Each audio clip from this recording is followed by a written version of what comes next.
యథార్థమైన మాటలు ఎంతో బలమైనవి, అయినను మీ గద్దింపు దేనికి ప్రయోజనము. చాలు చాలు. దీంట్లో కొన్ని మాటలు నేను తెలియచేస్తాను. ఒకటి, మానవుడు మాటలు ఈ విషయాలు చెప్పాను. రెండవది, మానవుడు మాటలు మారాలి అంటే ఏం కావాలట? జ్ఞానయుక్తమైన సంభాషణ మనకు అవసరము. ఇందాక నేను చదివించాను కదా, సామెతల గ్రంథం 3:13 ఏముంది? చదువు మాట 3:13. జ్ఞానము సంపాదించిన వాడు ధన్యుడు. ఎందుకు జ్ఞానము సంపాదించడం అవసరం? మనందరికీ జ్ఞానయుక్తమైన సంభాషణ కావాలి. హల్లెలూయా. సరే, ఒకటి మనం చూద్దాము, జ్ఞానయుక్తమైన సంభాషణ ఎలా ఉండింది. జ్ఞానము కలిగిన వాడి మాటలు ఒట్టి మాటలు కాదు, జ్ఞానము కలిగిన వాడి మాటలు ఎలా ఉంటాయని మనం చూస్తే వాక్య భాగంలో యథార్థమైన మాటలు ఎంతో బలమైనవి. ఒకటి, జ్ఞానము కలిగిన వారి సంభాషణ ఎలా ఉండేదట? బలమైనవి, బలము కలవి. రాసుకుంటాక ఒకటి ఎలాగుంటాయి? బలము కలవి. యథార్థత సంపాదించుకోవాలి. దేవుని వాక్యం సెలవిచ్చింది కదా, యథార్థవంతులకు చీకటిలో. హల్లెలూయా. యథార్థమైన మాటలు ఎంతో బలమైనవి. అవును ప్రియులారా, మన మాటలు యథార్థంగా ఉన్నప్పుడు బలము మనకి సమకూడింది. వట్టి మాటలు కట్టి పెట్టాలి, యథార్థమైన మాట మనం పలకాలి. ఎందుకంటే దేవుడే మనకు సాక్షి కాబట్టి. ఎవరు సాక్షి? ఎవరు సాక్షి? చెప్పాలి గట్టిగా, దేవుడే. హల్లెలూయా. యథార్థమైన మాట పలకటం మేలు. ఈరోజు అమ్మగారు చెప్పినట్లుగానే కారు కొంచెం పని పెడితే వెళ్ళాము. 14,000 అయింది. 2 కొత్త టైర్లు వేయించాం అనమాట. ఇంపోర్టెడ్ టైర్లు వేయించాం, జర్మనీ కంపెనీ.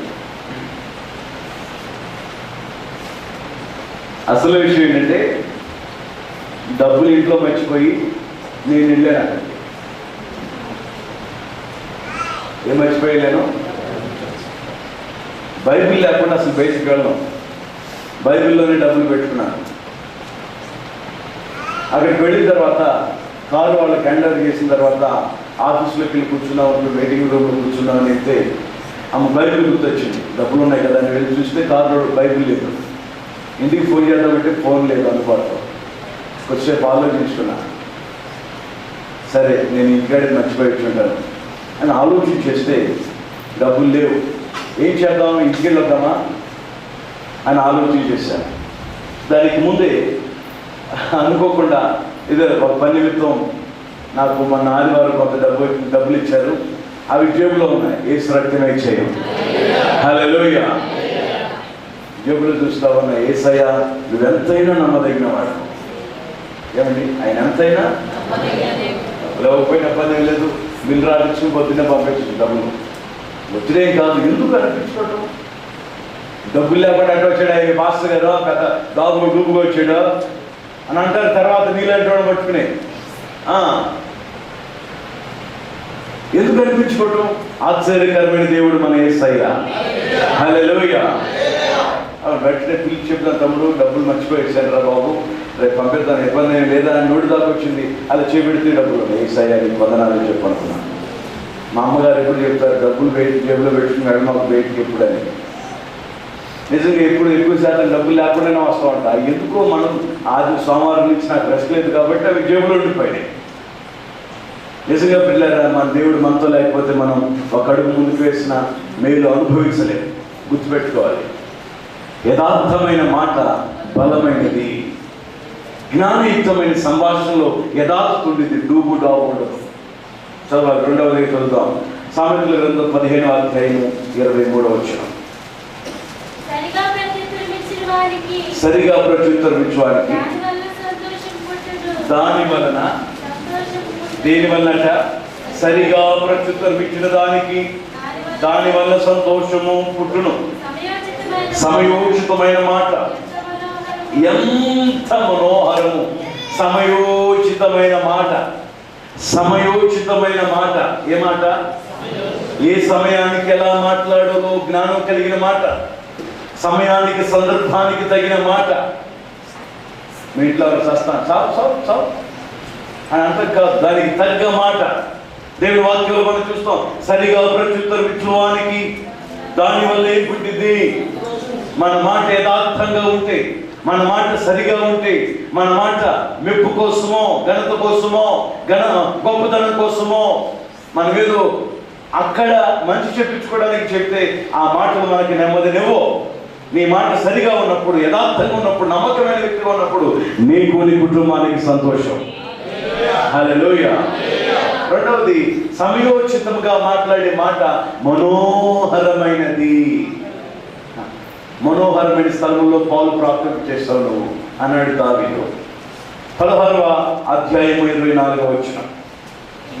ఈ పైన మాట తేనె పట్టు వంటివి, అవి ప్రాణమునకు మధురమైనవి. అది రెండవదిగా మనం చూస్తే సంతోషమైనవి, జ్ఞానయుక్తమైన సంభాషణ. ఏ సంభాషణ? ఇప్పుడు మీరందరూ కూడా జ్ఞానం సంపాదించుకోవాలి. కావాలవుద్దా? కావాలవుద్దా? యేసయ్యతో గట్టిగా చెప్పండి, యేసయ్య నాకు జ్ఞానం దయచేయమని.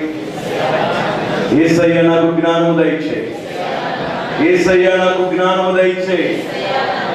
ఎందుకంటే జ్ఞానయుక్తమైన సంభాషణ ఏం కలుగు చేస్తుందట?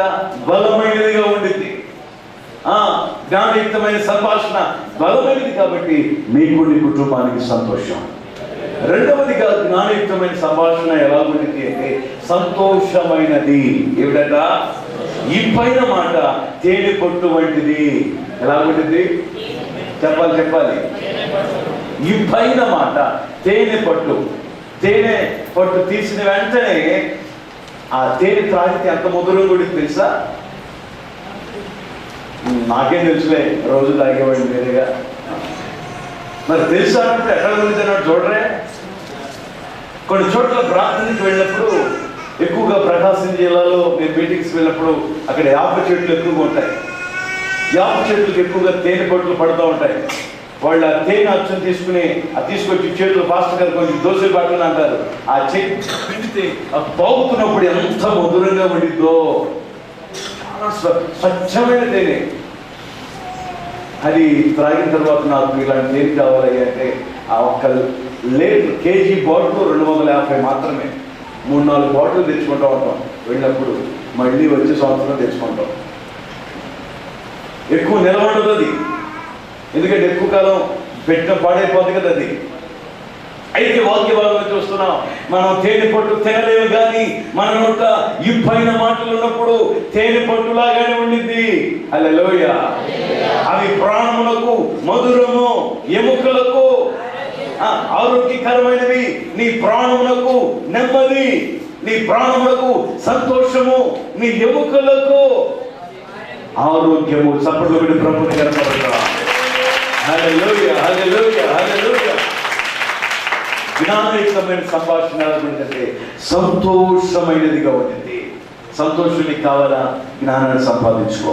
మూడవదిగా చదువుదాం, పరిశుద్ధ గ్రంథంలో నుంచి 25వ అధ్యాయము 11వ వచనాన్ని చదువుదాం.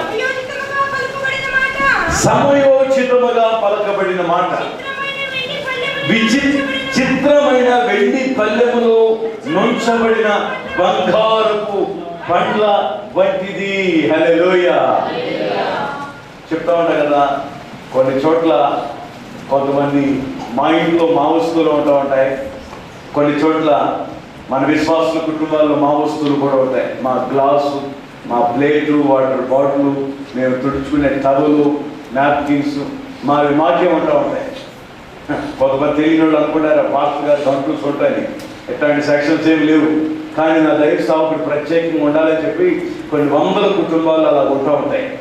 అయితే వాక్యభాగంలో చూస్తూ ఉంటాం, కొన్ని చోట్ల వెండి పల్లెల్లో భోజనం పెడతా ఉంటారు. బంగారు పల్లెలు ఎవరు పెట్టలేదులే, పెట్టమాకంలే. వెండి పల్లెల్లో భోజనం పెడతా ఉంటారు. రాగి పల్లెల్లో భోజనం పెడతా ఉంటారు. రాగి పల్లెల్లో చాలా మంది అనుకుంటారు రాగి పల్లెల్లో భోజనం తినరు కదా అని అనుకుంటారు. మనకు సెంటిమెంట్లు ఏమి లేవు. వెండి రాగి గ్లాసులే మనుషులకు వాడుతూ ఉంటారు. దేవుడికి స్తోత్రం. నేను వచ్చి ఒకసారి ఇంట్లో చెప్పాను, ఇట్లా రాగి పల్లెల్లో భోజనం పెట్టారు. ఇంట్లో వాళ్ళందరికీ రాగి పల్లెలు తెచ్చారు. ఒకళ్ళు వచ్చి చెప్పారు, రాగిపల్లెంలో భోజనం నుంచి అరగలట్లని.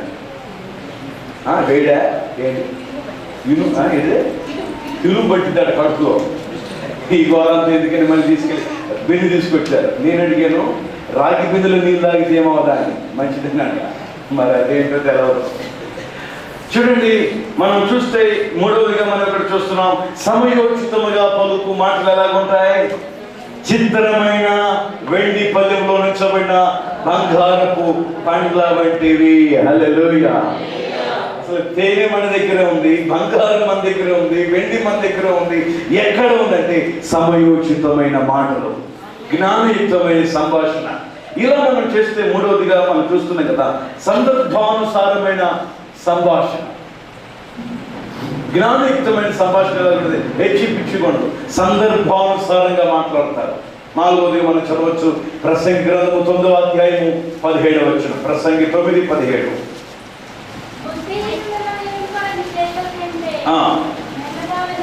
మెల్లగా వినబడిన జ్ఞానుల మాట శ్రేష్టములు, యుద్ధాయుధముల కంటే జ్ఞానము శ్రేష్టము. ఒక పాపాత్ముడు అనేకమైన మంచి పనులు చెరుపును. దేవుడికి స్తోత్రం కలుగును గాక. బుద్ధిహీనులు ఏలువాని కేకల కంటే మెల్లగా వినబడు జ్ఞానుల మాట శ్రేష్టము. ఇక్కడ చూస్తున్న నాలుగవదిగా జ్ఞానుల సంభాషణ ఎలా ఉంటుందంటే నెమ్మది కలవిగా ఉంటాయి. ఎలా ఉంటాయి? చెప్పండి చెప్పండి చెప్పండి. నెమ్మదిగా ఉంటాయి. హల్లెలూయా. జ్ఞానాన్ని సంపాదించుకో. మన మాట, మన జీవితం, మన జీవిత శైలి కంగారు నేలాలు ఉండవు, నెమ్మదిగా ఉంటాయి. కంగారుతో వెళ్ళింది కుందేలు విజయం సాధించిందా? బుడిబుడి అడుగులు వేసుకుంటా వచ్చింది తాబేలు, విజయ పదవులు వెళ్ళింది. అక్కడికి వెళ్ళి గోలు కొట్టిన తర్వాత అప్పుడు నిద్ర లేచింది ఎవరో? ఇక్కడే 4 అడుగులు వేస్తే చాలు అనుకుంది, లేచింది, పరిగెడుతూ ఉంది. పరిగెత్త లోపలే తాబేలు ఎదురుగా నిలబడింది. తల గోపుని నెలగేసి కొట్టుకుని ఉపయోగం ఏమైనా ఉందా? లేదు. అవును దేవుని బిడ్డలారా, జ్ఞానయుక్తమైన సంభాషణ ఎలాగుందో తెలుసా? నెమ్మది కలవి. ఎలా ఉంటాయి? నెమ్మదిగా ఉంటాయి. బుద్ధిహీనుల్లో ఏలువాని కేకల కంటే మెల్లగా వినబడిన జ్ఞానుల